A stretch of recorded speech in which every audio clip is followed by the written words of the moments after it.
2024-এর ফ্যাসিবাদ বিরোধী বাংলাদেশ।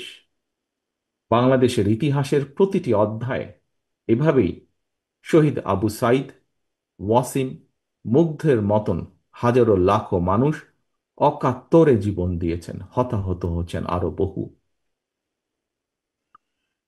আমাদের প্রশ্ন, সকলের প্রশ্ন, মানুষ কি এভাবেই জীবন দিতে থাকবে তাহলে? এই মানুষগুলো কিন্তু কানাডার বেগম পাড়ায় অথবা মালয়েশিয়ায় সেকেন্ড হোম কিংবা সুইস ব্যাংকে অ্যাকাউন্ট খোলার দাবিতে কিন্তু আন্দোলন করেনি। তাদের দাবি ছিল রাষ্ট্র এবং সমাজে গণতন্ত্র এবং মানুষের অধিকার প্রতিষ্ঠা। সম্মানিত অতিথিবৃন্দ, বর্তমানে ফ্যাসিবাদ মুক্ত পরিবেশে জনগণের সামনে একটি আধুনিক প্রত্যাশিত গণতান্ত্রিক বাংলাদেশ গঠনের সুযোগ তৈরি হয়েছে। বর্তমান প্রতিযোগিতামূলক বিশ্বে যোগ্যতা এবং সম্মানের সঙ্গে টিকে থাকতে হলে অবশ্যই আমাদেরকে এই সুযোগ কাজে লাগাতে হবে।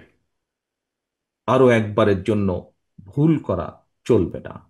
সুতরাং জনগণের বাংলাদেশে জনগণের সরাসরি ভোটে জনগণের প্রতি জবাবদিহিমূলক নির্বাচিত গণতান্ত্রিক সরকার প্রতিষ্ঠা করে লাখো শহীদের কাঙ্ক্ষিত একটি ইনসাফ ভিত্তিক গণতান্ত্রিক মানবিক বাংলাদেশ গড়ার মধ্য দিয়েই শহীদদের প্রতি আমাদের ঋণ পরিশোধের এখনই সময়।